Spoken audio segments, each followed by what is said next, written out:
At first, I wanted parts of the conversation you're about to see to go into the episode about the first Mafia Don, but then I found it very interesting and educational, and I thought perhaps you might like it as well. The following discussion took place on April 13th, 2021, with Sal R. Perricone, retired federal prosecutor and former FBI agent.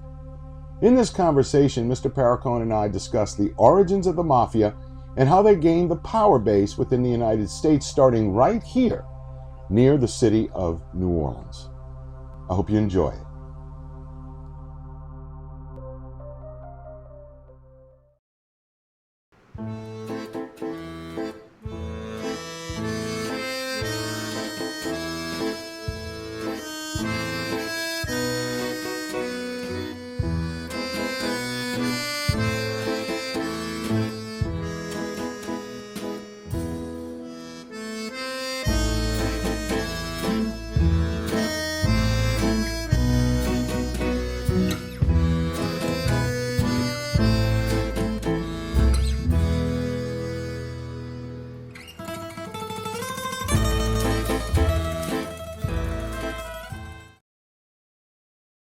Thank you, subscribers, for being here. This is Alan Gotor, your host of True Crime, Man's Dark Imagination. With us today, we have Sal Perricone, a retired federal prosecutor and former FBI agent and a Mafia historian in his own right. I'd like to thank you for being here, Sal. Thank you very much. So I want to start at the beginning, kind of give our subscribers a background. From your understanding and research, what can you explain the origins of the Mafia? Well, first of all, you have to understand what the term means, and you have to go back to really the origins of the term Mafia, and that takes us back to Sicily in 1252, something known as the Sicilian Vespers, and of 1282 rather. Matter of fact, March 30th, 1282. Outside of Palermo, Sicily. You have to understand that back then, the so-called nation of Italy did not exist. Actually, the nation of Italy did not exist until 1861 with the War of Unification.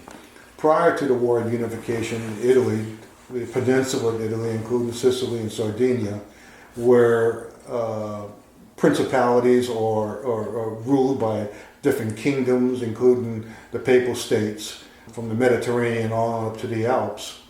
If you look at the map of Italy back then, it looked like a loaf of sliced bread, if you will. So Sicily is a unique island. Its history goes back 10,000 years, but for this purposes, we're going to just study it going back about 700 to 800 years. Sicily has been ruled by many nations. Okay, including the French. We're going to talk about the French to some degree. The French, Greek, Phoenicians, Northern Africa, the Italic people, the Italians, the Romans. It's just been, if you look at the origin of the island, so many other nations have occupied it, and so many nations have plundered it and subjugated it. And the indigenous people there have suffered over the many years under the rule of other kingdoms. So when we go back and understand that, and understand Sicily was ruled and controlled by many people, you begin to understand the insular nature of the people who lived there, and how they felt about other governments, other countries, and how they reacted. So let's go back for a minute to March 30th. Well, let me stop you for a second. When you talk about insular, does that mean not letting outsiders get into a particular area or a particular family or community? No, I mean by insular, it was an island, even though at this narrowest part of the Strait of Messina is 2 miles from Calabria, And at the widest part, it's 10 miles in the Strait of Messina. Okay. If you look at it, it's a kind of a triangle. The Strait of Messina goes from 2 to 10 miles, much narrower than Lake Pontchartrain, you know. Okay, yeah. So what I mean by insular is that these people were, even though it was cut off from other parts of Europe by water, it's an island, it was seized upon by other nations repeatedly over its many, many, many years, over centuries actually. So what I mean by insular, the indigenous people of Sicily saw the conquerors coming in, and they were just constantly subjugated by outsiders, and then the insular nature of the indigenous people led to the rebellion. There was a rebellion in 1282 as a result of an incident, which I think we're going to talk about here in a moment. Okay. It all starts with a thing known as the Sicilian Vespers, which happened on Easter Monday, the Monday before Easter in 1282. The French occupied and controlled Sicily at that time, and there was a church outside of Palermo known as the Church of the Holy Spirit, and people were gathered outside of the church, native people, the indigenous people of Sicily, to celebrate the Catholic Vespers for that week. It was Holy Week. French soldiers came in to the gathering and started harassing the people. They attacked the women. They attacked one woman who was recently wedded, and her husband defended her and killed the French lieutenant by the name of Drouet. That's when the rebellion started. The French garrison emptied out of Palermo and went to essentially the suburbs of Palermo and attacked the Sicilians, and then the Sicilians responded in kind, and within about 24 hours, Easter week, about 2,000 French were killed, including Sicilian women who had married French soldiers, and suddenly a rebellion of the whole entire island resulted, and the battle cry was, not that I can't speak the Italian, but essentially it was the acronym Mafia, which stands for death. Yeah, it stands for death. Death to all things French is the Italian cry. Right. And if you translate that, it becomes an acronym, Mafia.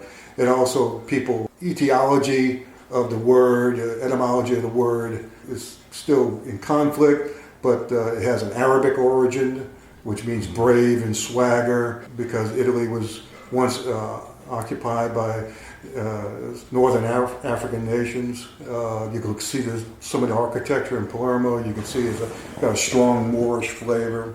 But the word mafia has multiple interpretations, but it seems like a lot of people believe it came and emanated from what happened with the Sicilian Vespers and the attack on the French.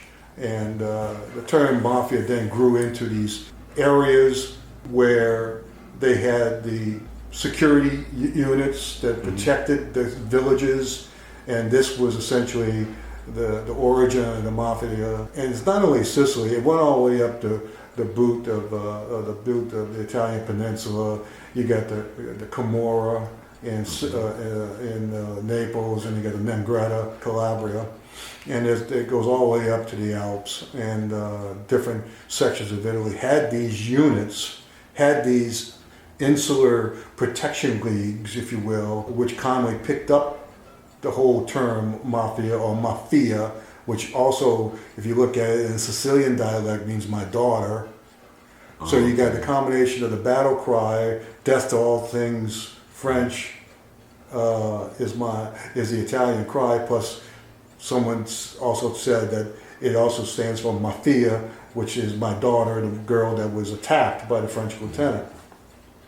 So you got these mixed origins for the term mafia, but the bottom line is that mafia essentially became a protection league for people. So they were benevolent? Well, benevolent and armed, okay, to protect Sicily from being overrun by other nations, as it had been for many centuries, hence the insular nature of the mafia. But there was wasn't called the Mafia. There was two ancient warring groups, even within Sicily, that grew from all this over the years, that eventually made its way to New Orleans. Okay. And there were the Stupidieri and the Girardieri. Okay, let me ask you this. How did they go? Because I know about the Gabalotti, okay? Mm-hmm. I know about that. And Mafioso, what is it, Men of Respect or something like that. How did that evolve in like post-Civil War Italy to become what we recognize as... Well, we here in the United States? Yeah. Okay. You have to go back to the Civil War. There were some Italians and Sicilians living in Louisiana, and only Louisiana. They didn't have many in the American Civil War. Yeah, the American Civil War. Because simultaneously we had the War of Unification going on in Italy at the same time almost. But there were a few Italians here that participated in the Civil War on both sides because essentially they were immigrants and they were fighting for wherever they lived.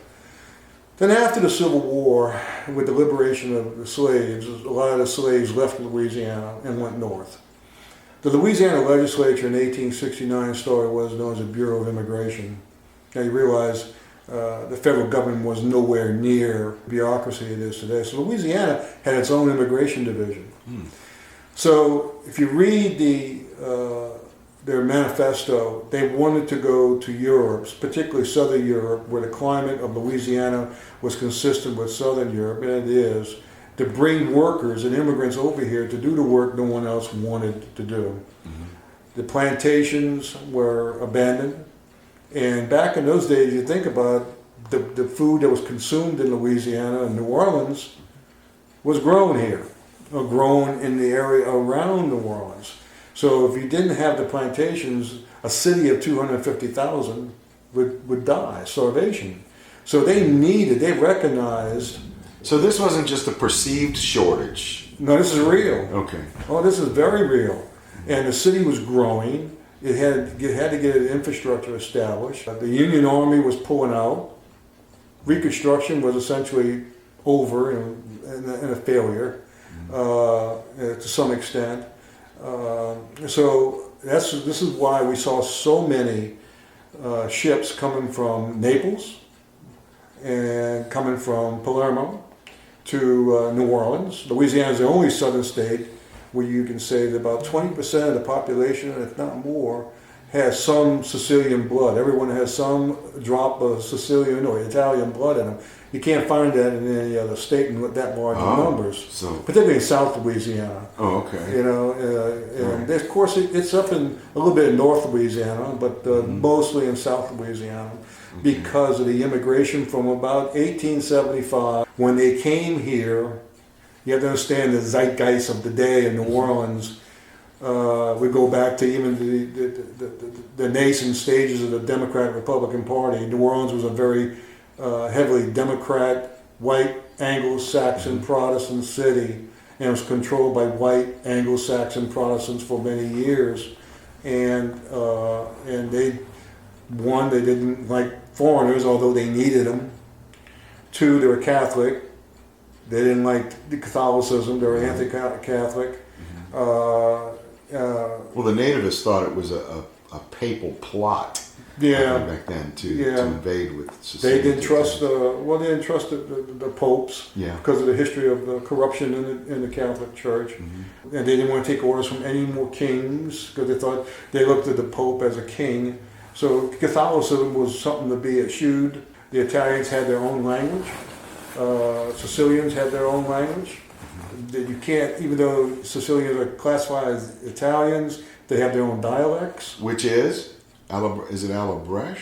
No, that's different. Okay. The Alabresh people are Albanians. Okay. They came because the Muslims ran them out of Albania in about the 1600s, and they settled into southern Sicily, which is now known as the Contessa Entellina people. Oh, okay. You know, and matter of fact, there's a big tomb in Metairie Cemetery devoted to the Contessa Entellina people because they have Albanian origin and Italian in Northern Africa. How did they go from benevolent to preying on their own people as they came over here with the Padrones and... Okay, keep in mind that the Stupichieri and the Giardieri came over as well. Okay.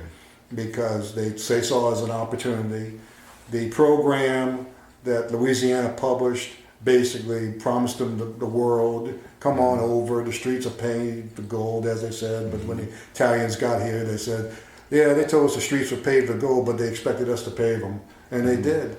And they did a lot of infrastructure in the early New Orleans. Oh, yeah. A lot of people don't understand that New Orleans, the century's infrastructure was built by Sicilians, Italians. The streets were paved, gutters, plumbing, the whole thing. Why didn't they get the respect they deserved? Because of the prejudice. Italian Sicilians were brought over here. They were never recognized as black or white. They were called the other people.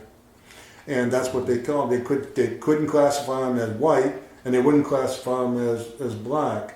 And they weren't going to use, even the blacks weren't going to do the work that these people were required to do. Or, you know, we had a large contingency of French Creole blacks that lived here in New Orleans, who ironically during the Civil War and before the Civil War had their own slaves. You know, there was a color code in New Orleans, particularly in New Orleans, and the Creole, the French Creole, and Spanish Creole, who were a mixture of Spanish, French, and black blood, would own dark slaves. So they would look at the color of your skin and they assign a class designation to you. So when the Sicilians and the Italians came over here, they had the Mediterranean type dark olive-colored skin. Yeah, okay. Absolutely, because look, all the nationalities in the Mediterranean. You know, it goes back to the Phoenicians, who were dark-skinned. Greeks were dark-skinned. Romans were dark-skinned. When you go up to northern Italy, they're more fair. The French were dark-skinned in some respects. And of course, Northern Africa, particularly, a lot of influence from Tunisia, but they didn't. The church, the bank, the way they handled their finances, they were very, very frugal. They spoke a language. They stayed to themselves because they didn't feel very welcomed in New Orleans. But they occupied half of the French Quarter, which was known then as the Italian colony, and parts of Tremé. They assimilated very well with the Creole population and the black population, which ironically also gave them problems. Black Italians, though, don't we have black Italians coming from there? There's a lot of Italians, a lot of black people have Italian blood. They don't know it, but they have it. But then also you have to look almost at the map of the city of New Orleans to see the dividing line, which was Canal Street. And the term neutral ground came from Canal Street because Canal Street was viewed as neutral territory where both uptowners and downtowners could come in commerce without fear of conflict. Right. So that's how the term kind of emanated from that. The people who lived uptown were the ones who controlled the city. They were the Democrats, the ones who lived from the French Quarter through the Marigny into Bywater. I don't think they really had any political affiliation. They were just trying to make a living, but they sided with the more of Republicans because of abolition. In fact, if you go back to the War of Liberty place, nobody really understands that the whole conflict, that was essentially Democrat against Republican. We had didn't we have two governors at the same time? Yeah, Kellogg and McInerney, and they were fighting over who was going to take control of the governor's office, and that's what sparked the war on Canal Street. And it wasn't until President Grant threatened, sent 7 gunboats up the Mississippi River and a garrison from Gulfport, Mississippi, of Union soldiers into the city to quell the rebellion. Essentially, they reoccupied New Orleans for a short period of time. Now that's how you quell an insurrection. Yeah, you got 7 gunboats. Oh yeah. They didn't want New Orleans destroyed because of it. People were killed during that fight on Canal Street. Oh yeah. In fact, there was an Italian entrepreneur by the name of J.P. Machica. And you probably know, you're familiar with his name, I know you are. Yeah. And J.P. Machica, back even in 1874, fought on the side of the Democrats because he wanted to assimilate. He was an up-and-coming businessman. He wanted to assimilate very badly. The Innocents, wasn't that an organization? Yeah, he was part, but Yeah. Innocente, he was part of that, which, you know, again, a very insular protection group. You got to keep in mind the police department back then and who controlled the police department. But after the Civil War, the police department became under the control of a Union general by the name of Algernon Badger. And ironically, J.P. Machica and his group of Italians crossed Canal Street near the river and shot Badger off his horse right around where the aquarium is now. Okay. And there was a train station there, and the Italians saw him fall off his horse. He shot up pretty bad, but they put him on a door and carried him to the old charity hospital. Okay. And they never were forgiven for that act. Well, the Metropolitan Police, but weren't they predominantly free blacks? Yeah, there were a lot of blacks in there, and that's why this whole thing with the Monument of Liberty Place is so misunderstood. It should never, in my opinion, have been taken down. It should be a history lesson for New Orleans. It's not a symbol of white supremacy so much. And we'll get to it in a minute, because that obelisk was not erected until 1892, 17 years after the War of Liberty Place. And the interesting part is why it was erected. We'll get to that. What I want to talk to you about is how did the Stappagieri and what was the other one? Giardieri. Yeah. They came over here, so we can consider them bad elements. Yes.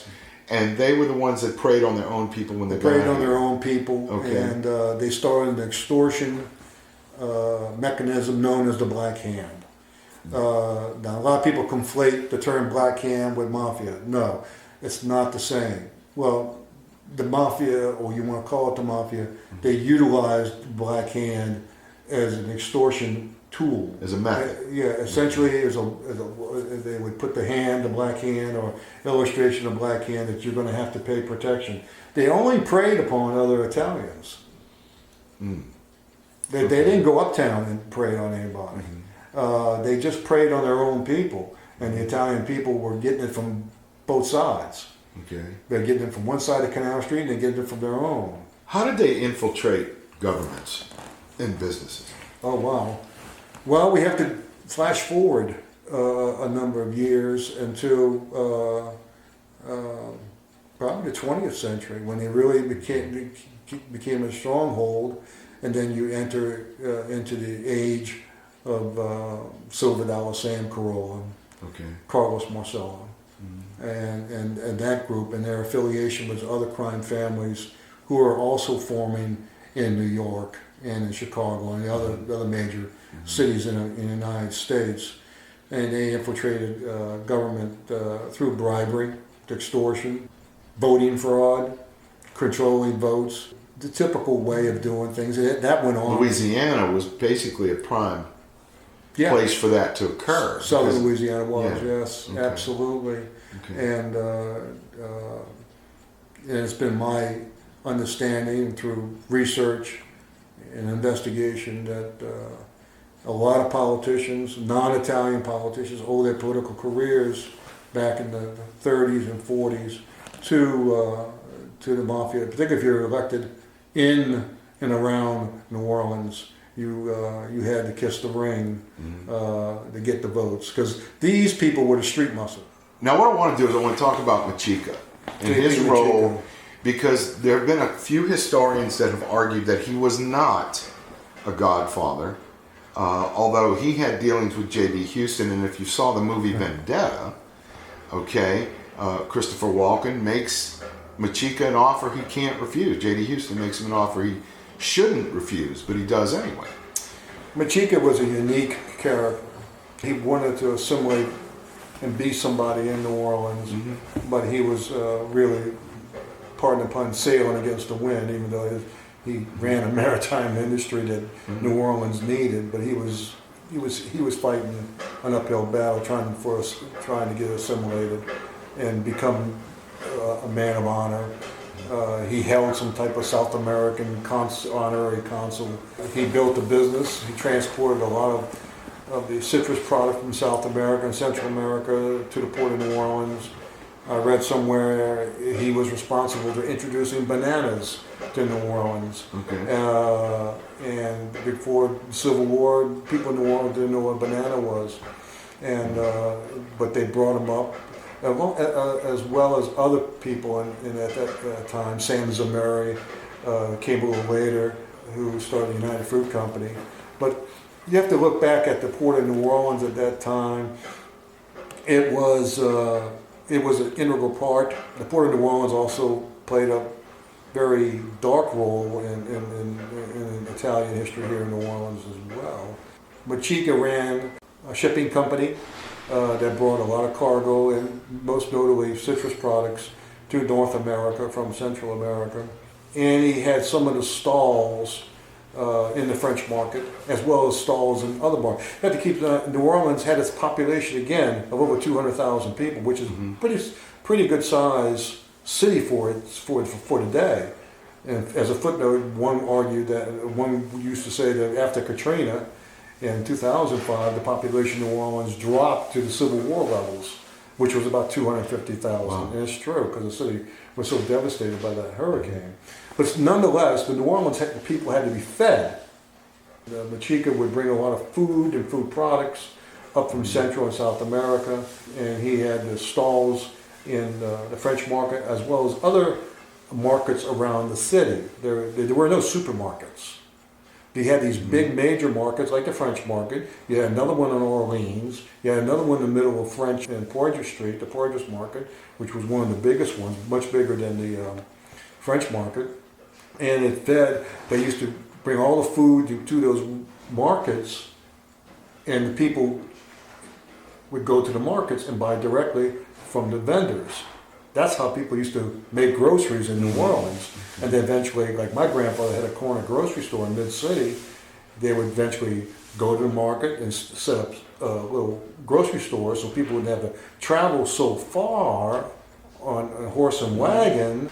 They would travel to the corner That's why the corner grocery stores popped up all over New Orleans to help people, to accommodate people so they don't have to travel so far to these big major markets. So that's how so many Italians had corner grocery stores. No one would hire them to do anything. The educational system wasn't available to them. So they had to make it on their own, and they did make it on their own. I know that Machica had enlisted in the Confederate Army. He was only in for 9 months because he enlisted for 3, but his enlistment got extended for 9 months, and he started smuggling out of Houston. He moved some businesses to Houston, and then he came back to New Orleans. When did the city leadership see him as a threat, or when did law enforcement see him as a threat? Well, it really wasn't law enforcement that saw him as a threat. It was the city people who control the city, not only the city politicians, but the leaders of industry in the city, looked at the number one thing that made money for the city in New Orleans was the port. That's the only reason why New Orleans exists, is because of the port. And Machica controlled some of the activities in the port, along with Matranga and the Provenzanos. Now, were the Matrangas and Machica and the Provenzanos, they were warring factions for control over the docks? Yeah, I got to understand that Machica and Matranga identified with the Stupighieri, and the Provenzanos identified with the Giardieri. Okay. So that ancient animosity which came over from Sicily filtered into New Orleans. So you had these two warring factions going on against each other on the docks of New Orleans. Plus you had the white Anglo-Saxon Protestants warring against both of them at the same time. So the leadership and the industrial leaders of New Orleans saw them as a commercial threat more than a criminal threat. And yes, you had this operation known as the Black Hand going on. There was a lot of shootings and killings in New Orleans, Italians against Italians, and because they were warring against each other. But one of the pivotal points that happened that put New Orleans on the map, other than the Civil War, was the World's Fair of 1884. It's Cotton Exposition. Yeah, Cotton, which occupied almost all of Audubon Park. It put New Orleans on the map internationally as a place where commerce can flourish. So the people who control the citrus exchange, the cotton exchange, the stock exchange, the lumber exchange, all these people were your white Anglo-Saxon Protestants, and they looked at the people who, they needed the port of New Orleans, they needed the riverfront, they needed the stevedores, they needed the shipping stalls, the docks, and the Italians controlled all that. So they had to get them out so they could control the docks, and eventually they did. Okay, so that leads us to May 5th of 1890 was an attack on the the Matrangas, from what I understand, and that starts this snowball effect. Can you explain? Yeah, what that? happened was they were unloading a ship, and the name of the ship escapes me at the moment. Foxhall. The Choctaw? The Foxhall. Foxhall, yes. They're unloading that ship at night, and at this time, New Orleans had these towers. They had 3 towers of light, the electrical light, because we were at the primitive stages of electricity back then. And they had one on the riverfront, they had one at Bourbon and Canal, and the third one, I think it was up on Carondelet and Canal. It was a couple blocks away, and they had this thing called carbon arcing, and it was an arc light, and it created an effect of a moonlight. Buzz, bright as the moon, a full moon would be on a dark night. So even though they were working late at night under this tower in an area called the Picayune Tier, which is near Jackson Square, and unload their ship there. And they knocked off about 10 p.m. Because they worked all day, and they got loaded up the wagon with Matranga stevedores, and they were going down Esplanade towards Claiborne. And New Orleans, essentially, the heavily, densely populated part of the city, essentially ended at Claiborne and Esplanade. And if you draw a line down Claiborne, that was essentially the city limits or the populated limits of the city of New Orleans. And then there was another little community down Esplanade Avenue called Greektown. And a lot of these stevedores lived outside in this sparsely populated area called Greektown.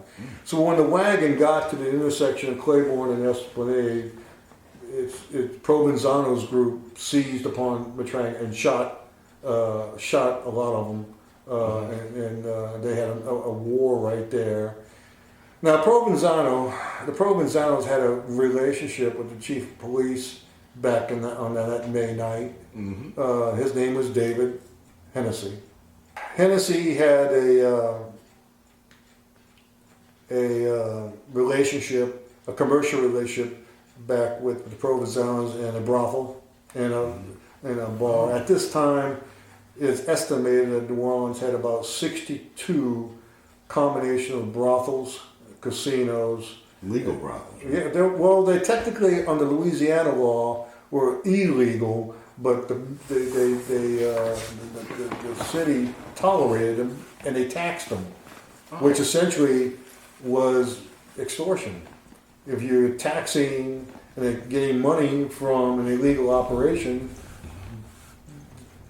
politicians were extorting them, and of course, the mayor at that time in 1890 was a guy named Joseph Shakespeare. And Shakespeare was elected to his second term in 1888. There was one in between though, right? There was another mayor in between. Yeah, one mayor. He was elected first time and back in the early 1880s, lost, and got reelected in 1888, and with the promise that because of the World's Fair, he was going to turn New Orleans into an international city. And he saw with the growth and all the great comments that New Orleans got. The chief of security for the World's Fair was David Hennessy. He kept it secure, and reclaimed his reputation to a certain extent, because he lost it because Hennessy killed a man who was Devereaux, who was very popular in New Orleans, and went to trial and found not guilty. But Shakespeare used Hennessy and appointed him chief of police over the objections of a lot of people, but used him to become chief of police and to keep the city. Because Shakespeare knew of Hennessy's relationship with Provenzanos, and he figured if he can keep at least one faction calmed down from killing the other faction, he would be able to attract outside investors into the city. And that was Shakespeare's goal. Also, his goal was to get the Italians off the docks. But to reform the police department? To get rid of the police department. There were two democratic factions at that time: the Bourbonists, they called themselves, and the regular Democrats, known as the Ring. The Bourbonists and the Ring. They're both Democrats. The last Republican mayor of New Orleans was in 1872. His name was Flowers, and I think, that was the last Republican governor, mayor of New Orleans in 1872. But let me ask you a question, and we're going to get to what occurred on October 15th, 1890. Okay, in your opinion, who hatched that someone had to die in order to get rid of the Italians, whether it be the Italians or something? I think it all, looking at this from an investigator's point of view, and looking at the evidence which exists today, it is my idea, my conclusion, that the people who would assassinate David Hennessy were the same people bold enough to lead a lynch mob that killed eventually 11 Italians at the parish prison. Because I look back, and you have to almost re-engineer the facts.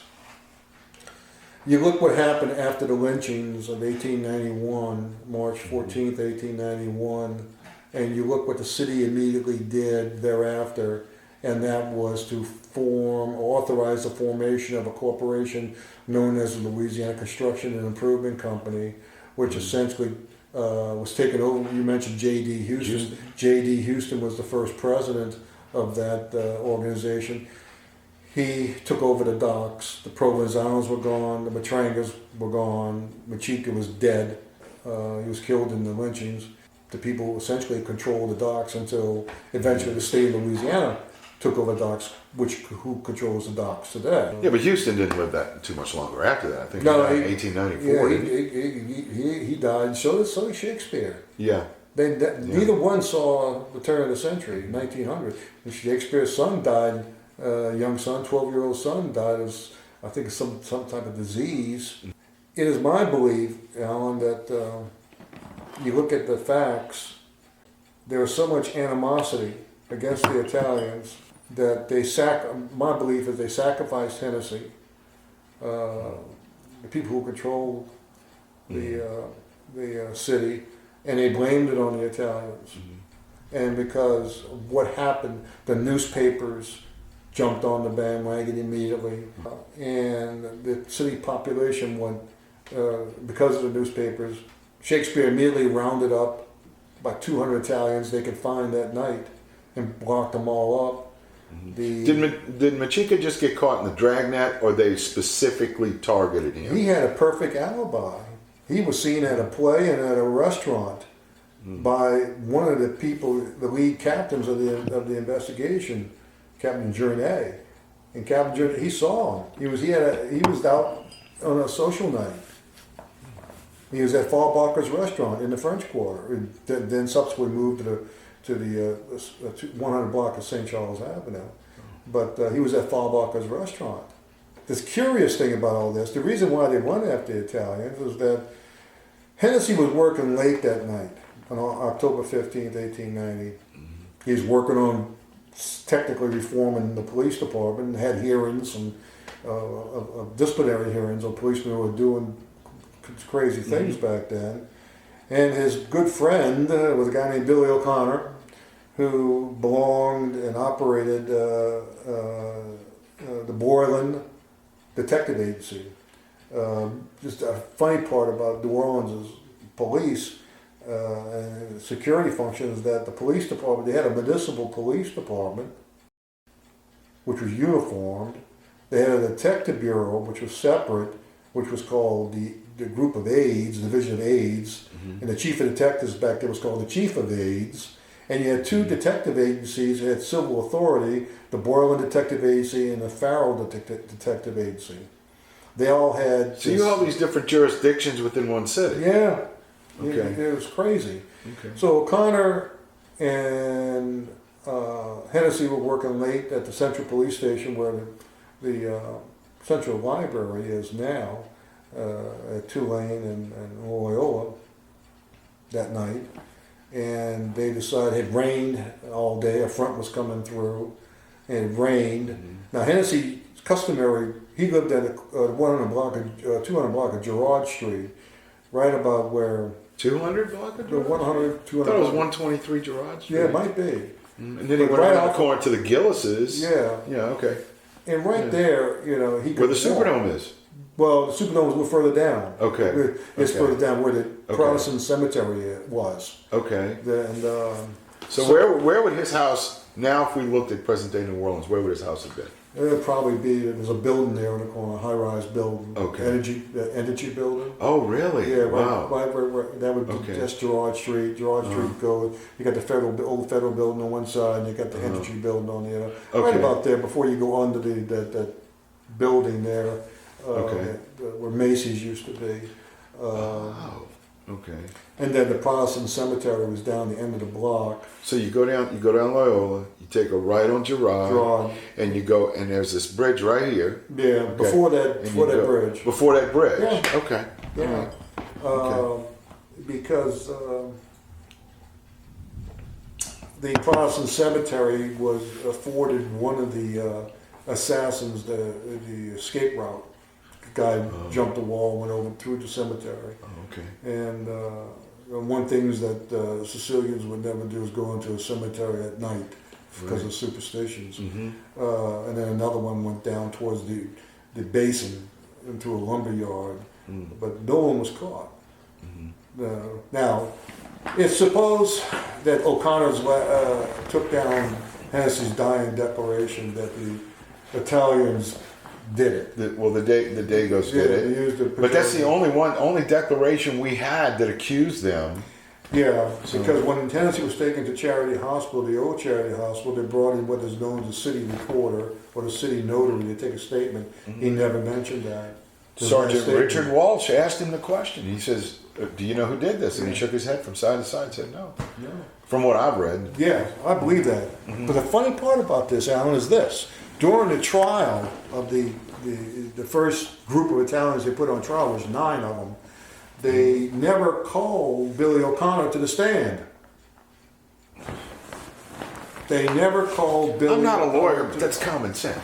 Well, the DA never called him, and I can only conclude that the newspapers played up O'Connor's rendition of Hennessy's dying declaration, but you would think that that'd be one of the first witnesses you would call. The DA, Charles Lusenberg at the time, would call O'Connor to the stand. He never did. And to compound problems, he never called J.C. Rowe, The cop that showed up. the patrolman on Footby, who got shot in the ear. He never called him. And there was 2 people that Rowe could possibly identify some people. In the newspapers, he told the reporters supposedly, who he thought who it was. But when you look at all the witnesses the state called on the cross-examination by Matranga and Machika's lawyer, Lionel Adams. Lionel Adams was probably the best lawyer in New Orleans at that time. He had his hand in a lot of the big trials. In fact, he represented David Hennessy when David Hennessy killed Devereaux. Mm-hmm.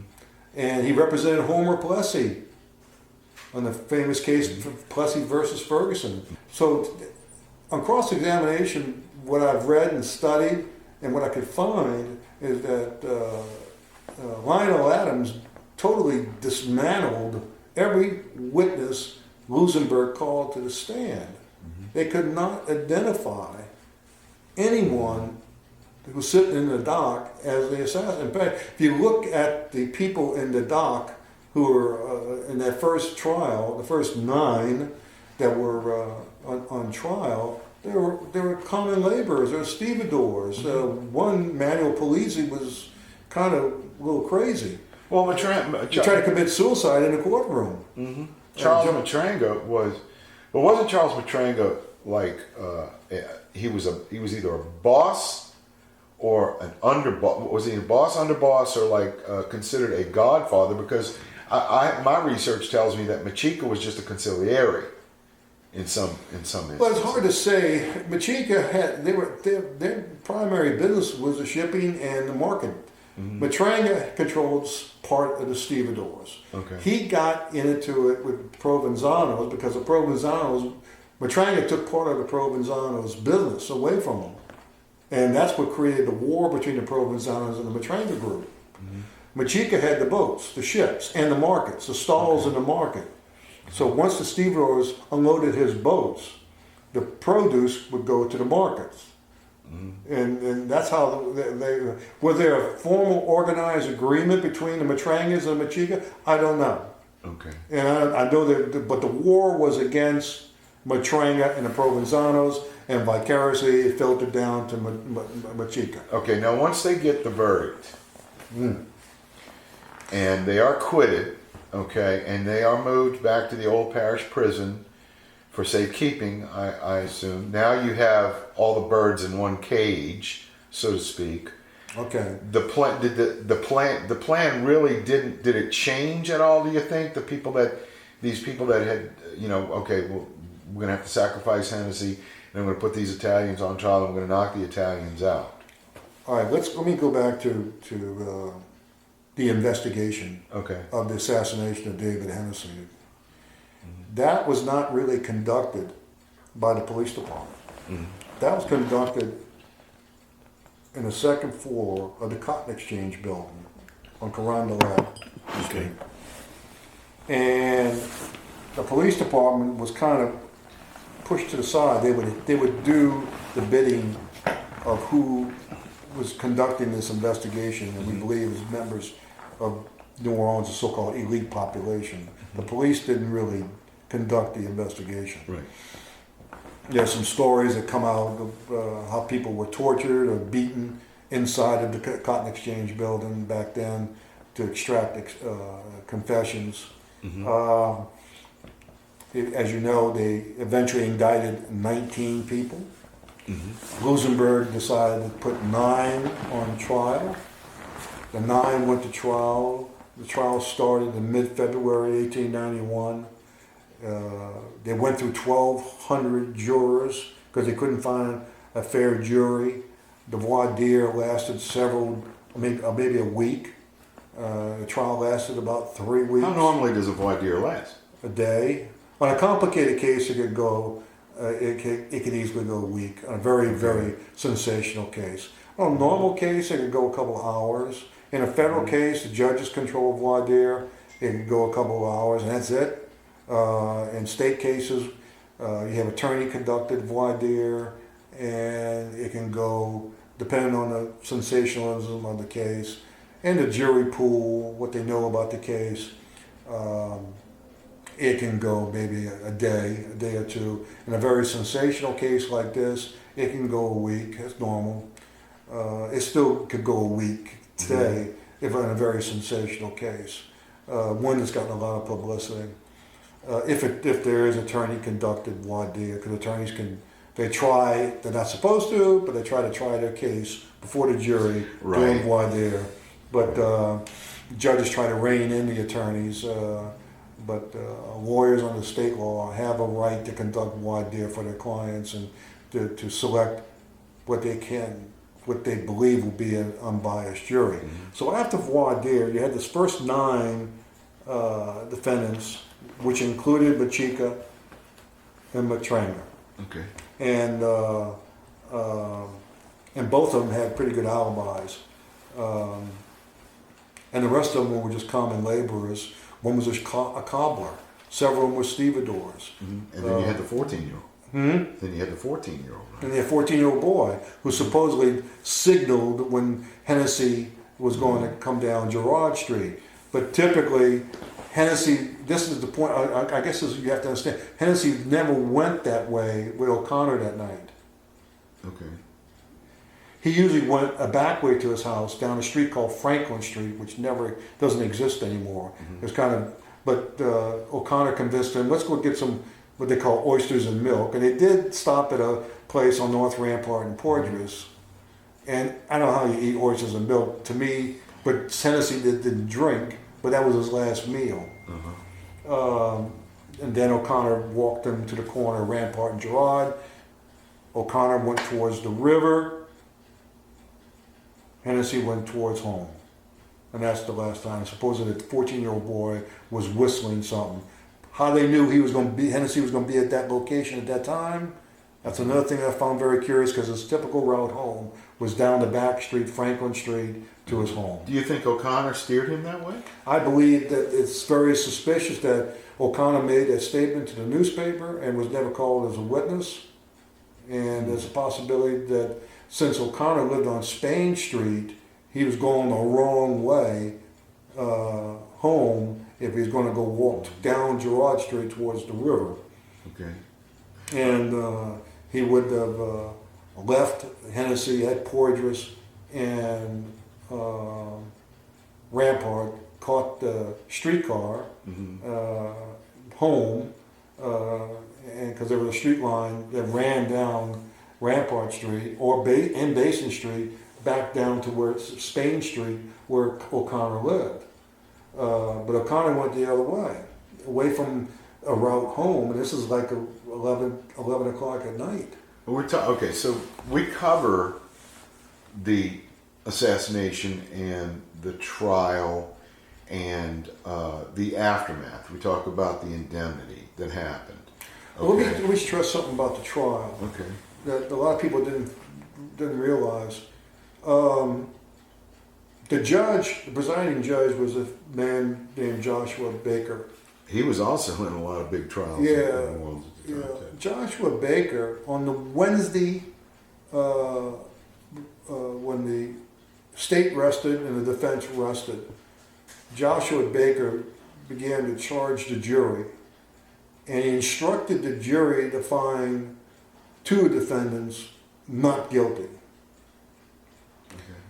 That was a Wednesday night. One of them was Matranga, because the state had not proved its case against those 2 defendants. Mm-hmm. So he instructed the jury to return verdicts of not guilty. Today, the routine is, the law is the defense attorney has to make the motion. The motion, yeah. But this came what they call sua sponte from the bench, from the court's motion, to order the jury to return a verdict of not guilty against the 2 defendants. That, to me, signaled to the mayor's office and everybody else that there's a problem with this trial. Baker just declared Matranga, one of the people they wanted to get off the docks, not guilty. And eventually, when the verdict came back that Friday night, the following Friday night, he found not guilty along with 6. 6 were found not guilty, and a hung jury on the other 3. The foreman of the jury was a Jewish man by the name of Jacob Singelman. Jacob Singelman was interviewed by the newspaper and told that the state never made its case. They never could link up those defendants, those 9 defendants, to whoever shot Hennessy. And they wanted to hear.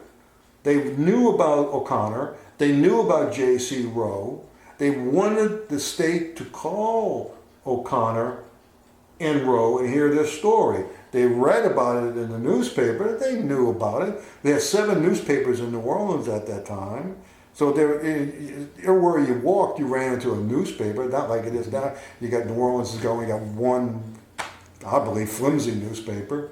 But you had all these people. You even had a newspaper that came out at 10 o'clock at night called The Mascot. Yeah.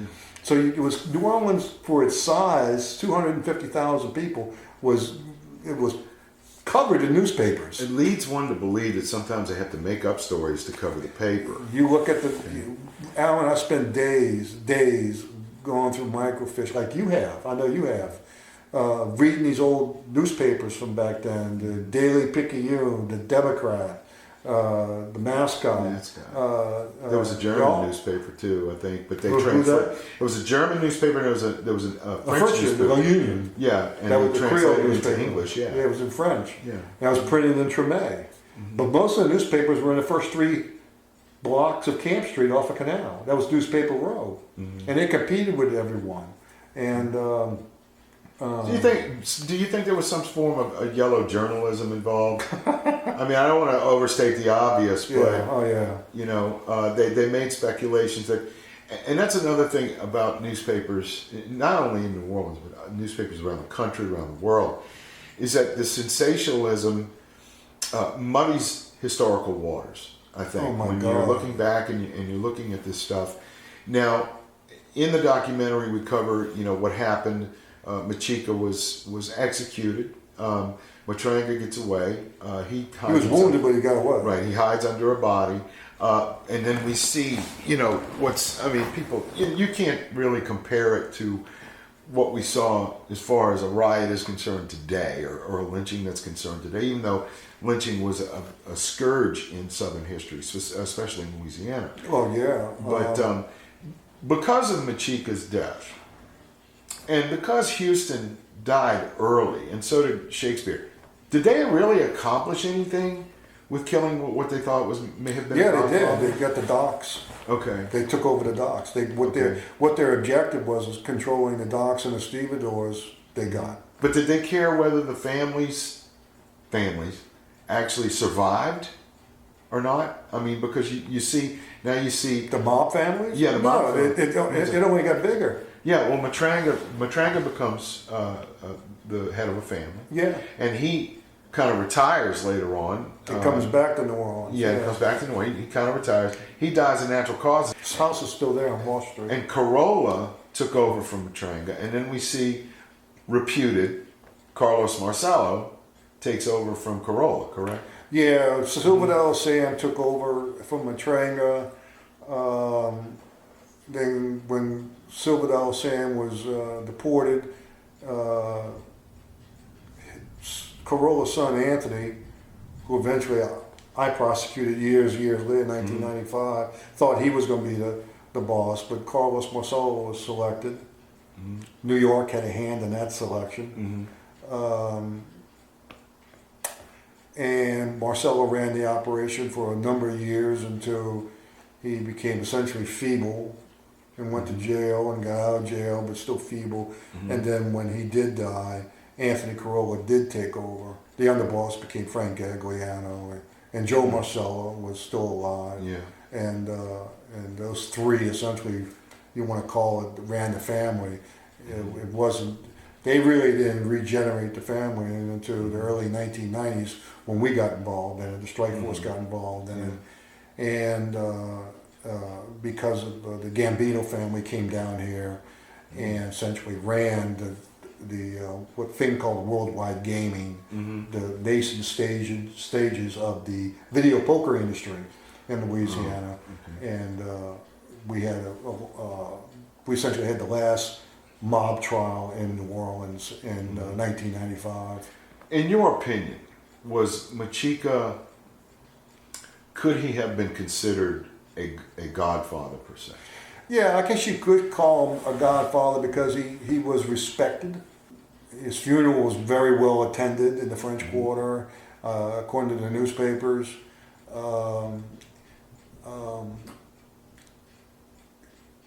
he was a businessman who employed many people, both in the markets, and the shipping. Matranga probably more so, but those two together controlled a lot of jobs, controlled a lot of the economy, and that's why I believe the people who controlled the commercial aspect of New Orleans wanted those two gone. And of course, when they killed Machica and they ran Matranga out of town for a while, Provenzano fell in line, and he essentially just evaporated.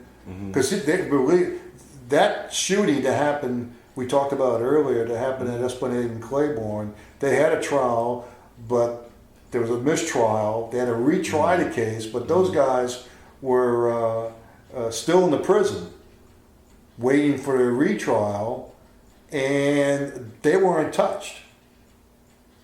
Okay, they weren't that's touched. another suspicious. Oh yeah, you know aspect. why are they going to go after this group of Italians and leave this group alone? You know, and there's a lot of intrigue between what happened in the first Provenzano trial with the police witnesses and Hennessy's involvement, that the judge had to declare a mistrial, and supposedly, you know, people theorized that. Well, the new trial was scheduled for October 22nd, 1890. And they feared that Hennessy was going to testify. If that information he had from Italy, he supposedly got from Italy, if that existed, it could have still be introduced at a Provenzano trial, even if Hennessy was dead. But it was never revealed, whatever Hennessy supposedly had against Provenzano. But he would go against Provenzano because he was in business with Provenzanos. Let me ask you something, jumping ahead a little bit. Why did J. Edgar Hoover say the Mafia didn't exist? My belief, and I'm a former FBI agent, and I've worked with a lot of guys who still, to this day, honor J. Edgar Hoover. They're still alive. And J. Edgar Hoover had a relationship with Frank Costello. Okay. And Frank Costello ran a significant portion of the commission that was formed by Lucky Luciano. Costello also had a relationship with Huey Long. Yeah, with the gambling machines, Jefferson Parish. Slot machines. And that's where the whole deduct box comes into as well. Nobody ever found that thing. No. In your opinion, this is a two-part question. In your opinion, the Mafia has been weakened. Has it been weakened in the United States? Oh, yeah. Okay. Now, what group? Now, is this normally what happens? Is one group leaves, another one steps up and takes its place? You know the old saying, "Nature of war is a vacuum." So other organized crime groups have jumped in the void. I believe that the La Cosa Nostra, as it's Lucky Luciano called it, still exists, but it's a shadow of its former self. Okay. We have a lot of organized crime elements in the country, particularly Russian organized crime, Albanian organized crime, and of course Japanese and Chinese organized crime, and but you have you don't have the Mafia as it once existed. So you don't think it'll ever make a resurgence? No, of course not. Of course not. They're going to pick off one or two and romanticize it and try a few people for crimes that nowhere match what other organizations could do. You know how cynical I am about political corruption. I think political corruption far eclipses whatever the Mafia could do or it has done. Even during the Prohibition days, we have a terrible problem with public corruption in this country that is never going to go away, I believe. Now, as a historian, you're also an author. Can you tell our subscribers about hold your books up and show them what they? Thank you. I've written, and you'll find these very interesting because they have to do with human trafficking. So the first one is Blue Steel Crucifix. This has to, it's both these books are fiction, but based on strong elements of reality. Blue Steel Crucifix, and both these books can be found on Amazon. Talks about organized crime and political corruption in Louisiana and New Orleans. I'll put a link in the description below. Yeah, you got the Amazon link, and it shows. It starts off. The main protagonist I made was a Native American from Montana, so I wanted to tell the story to somebody who had no understanding of New Orleans or its culture. Right. His orientation was from an Indian tribe, Lakota Sioux or Flathead Indians from western Montana. He joins the FBI. He gets sent down here, and pow, he runs into. Are these at Barnes and Noble too? You can order in Barnes and Noble. Okay, I thought they had them in the store. They had them at one time, but the inventory rolls. You know how bookstores are. Yeah. The second book was kind of a sequel to this. Is The Shadows of Nazareth, and this was kind of near and dear to my heart. I dealt with organized crime in this one in my career, and also backed into human trafficking, which kind of. This is a great book. It's a great book. I read both of them. Couldn't put them down in one night. In one night, I read Shadows of Nazareth. Thank you. I was motivated to write just because of the human trafficking, what was going on, not only in New Orleans but throughout the country. Because New Orleans was a human trafficking hub right after Katrina. Right? Yeah, it was, and before Katrina. And because if you remember the Canal Street brothel back in 2001, we stumbled on a human trafficking network because they were moving prostitutes through interstate lines, and we had 5-city network, and New Orleans was one of the 5-city network, and the Canal Street brothel was one of the places we were investigating with other cities. But this one, the Canal Street brothel, had customers that were well-heeled, well-connected politically, that we were forced to shut it down. This is the first time in my career I saw the influence of the Justice Department or the lack of influence of the Justice Department, of political pressure being applied to the Justice Department, both the U.S. Attorney's Office and the FBI, to shut down the case, and it went away because we were getting too close. We had members of the news media involved in the Canal Street brothel. Now we know, we know that the human trafficking is a massive problem. Oh God! And I had to write this book 3 times because I had to tone it down because of the kid element, the children. Yeah. Now we know that children are victims of human trafficking. I'm not talking about just 10 or 12, 13-year-olds. I'm talking almost infants are part of the human trafficking. And I had to raise the age level up because it was too gruesome. And then after the book was published, the truth started coming out about they're buying babies and getting toddlers. And then we're looking at the situations at the border. Oh God, those kids are all targets of human traffickers. We hope you enjoyed this conversation, and we also hope that we sparked an interest so that perhaps maybe you'll do some research into this most fascinating subject. If you enjoyed this presentation, please hit the like, subscribe, and the bell to receive notifications of future broadcasts. Also, we hope you will read Mr. Perricone's works. The links to those books can be found in the comments below. I highly recommend them because they're not just superbly written, but so timely, especially now with the information that has been publicized over the last 10 years. Until next time.